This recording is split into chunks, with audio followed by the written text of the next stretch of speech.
All right, I'm Nolan Blake, and this is my redemption story. Growing up, church was always optional for me and my family. It was highly encouraged by my grandparents, but it was often something that I didn't want to do or felt like I needed to do. It was going into 9th grade that I was hanging out with my buddies playing basketball, and I came home and I found my dad unconscious, laying on the kitchen floor. I remember trying to shake him, trying to wake him up, and he wouldn't wake up. Right when I dialed 911, he woke up. Me being confused, not really knowing what was going on, I asked him, what was that? What's going on? He just said he was tired and went to bed. That next week, my parents sat me and my brother down and told us that my dad was addicted to opioids. My dad had been my hero my whole life, and I was so lost. I didn't know whether to hate him, whether to forgive him. How could I believe the man that lied to me and my family all the years growing up?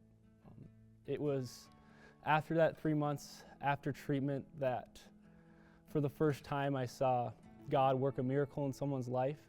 God still had things to reveal from his past life to us, but he was transformed by Christ. So going into my freshman year of college, it was revealed to me and my family that my dad had been unfaithful during the time of his addiction and drug abuse, which caused a lot of brokenness, a lot of confusion in my family and my own self. If I turned to drinking, I turned to partying, I turned to living for myself while seeking approval from others. I worked hard during the week so that I could party during the weekends, and I often went to bed at night or waking up in the morning thinking to myself, are these the best years of my life? I felt so empty and didn't know where to turn. It was the spring of my sophomore year where my friend introduced me to Salt Company, and I started to go most that spring.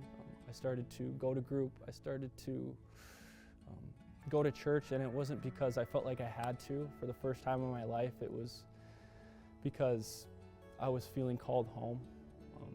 Each time I shared my sins, shared my past, what happened with my dad, I felt this overwhelming sense of peace and sense of belonging with Jesus. In the spring of my junior year, I got baptized, and like I said, God has completely transformed my desires, transformed what forgiveness looks like in my life, seeking where I fix my eyes and where I fix my gaze. Often, as I did, seeking forgiveness from people, seeking approval from people. Now that has changed to seeking Christ and seeking approval and forgiveness from Christ, and seek truth and what he wants for my life. Has been a battle and has been the biggest blessing of my life. I don't know where I'd be without Jesus Christ changing my life. I know that I am forgiven.